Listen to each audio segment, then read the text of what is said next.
चिकनी के सेल लागल बा। अच्छा भाई लोग नमस्कार। जी हाँ दोस्तों, प्रमोद प्रेमी यादव जी का काफ़ी ब्लास्ट लेवल का सॉन्ग आप लोग के बीच में रिलीज होने जा रहा है। तो गाइज कौन से चैनल से रिलीज होगा और कब रिलीज होगा, तो आज की वीडियो में हम बात करेंगे। उससे पहले वीडियो को एक लाइक कर दीजिएगा और चैनल को सब्सक्राइब करके बेल आइकन जरूर दबाएं, क्योंकि आज की वीडियो में आप लोग जानेंगे प्रमोद प्रेमी यादव जी के आने वाले सुपर हिट गाने के बारे में। तो दोस्तों बता दूँ, कल आप लोग के बीच में काफ़ी ब्लास्ट सॉन्ग आ रहा है, जिस गाने का नाम है, जी हाँ दोस्तों, एके गो मैया पूजैया हजार बार। जी हाँ दोस्तों, इस गाने को प्रमोद प्रेमी यादव जी ने गाए हैं।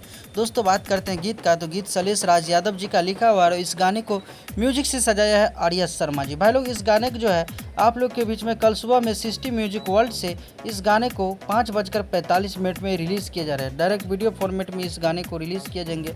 आप लोग को काफ़ी पसंद आएगा ये सॉन्ग। तो दोस्तों तैयार रहिएगा, कल सुबह के लिए प्रमोद प्रेमी यादव जी का काफ़ी ब्लास्ट का सॉन्ग आएगा।